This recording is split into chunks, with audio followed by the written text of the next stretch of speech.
two questions that somebody sent in. One was, you got your MBA. Was it helpful, and would you go get it again?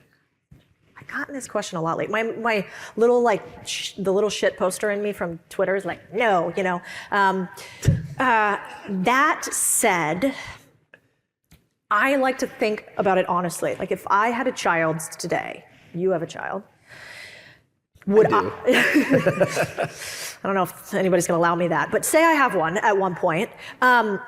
Would I want them to have some of the experiences and opportunities I did when I went to school? Would I want them to be able to go to an MBA if I could? Do I feel like there's an unfair access that you get when you can put that at the end of your name? I think the answer is still actually yes. And all the people online that are telling you like, you don't need a degree, you don't need an MBA, it's like, yeah, but tiny asterisks. And so the asterisk is, if you can get into a top tier, and by that I mean a very small top tier level MBA, it is an unfair cheat code on the world because people will assume you're a lot smarter than you actually are. And so I went to Georgetown MBA, and because of that, people still listen. I mean, I've done a few other things, and they'll be like, Codie Sanchez, she went to Georgetown. And I'm like, yeah, I did. And so I think it's still a cheat code. Do I think if you have $100,000 right now, you should put it towards an MBA because it will make you more money than buying a business or getting in the game of business? No. If you want to learn business, go do business. I'm not a rocket scientist, but that seems to make sense. And so I think it's a huge disservice that we have turned this idea of a master's of business administration as some credential that puts you in a place where you understand how to run a P&L, where you understand what it feels like when you can't pay your employees on Friday because the business is not doing so hot, when you understand what it feels like the first time you get sued, that you understand what it feels like to have something go really viral and not be able to keep up with growth.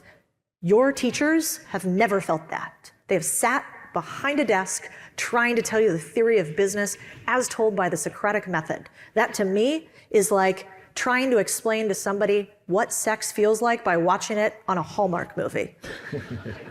Doesn't work. The last question is, somebody asked, they have a full-time job, they want to buy a business. Should they pursue buying the business and trying to run it while keeping the full-time job, or should they jump? Obviously, there's a lot of details in there that probably matter, but how do you think about being able to run a business and like being the actual operator day to day versus buying it, trying to have another team run it, and maybe you keep a full-time job? Yeah. I'm Jekyll and Hyde on this. On one side, don't be the bad boss and don't be the bad employee.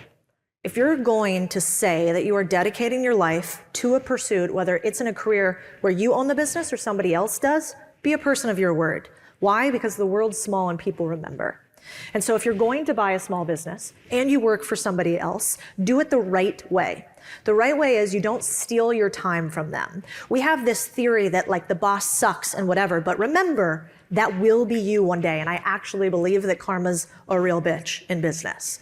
And so you are going to be like that little child that says to their mom, well, when I'm a parent, I'm never going to do that. And then you have a kid and you're like, Mom, so what happened today was, and you do the exact same thing. And so be really careful being a bad employee because you think your employer sucks. Get a new job, take the risk, get your own chips to get in the game.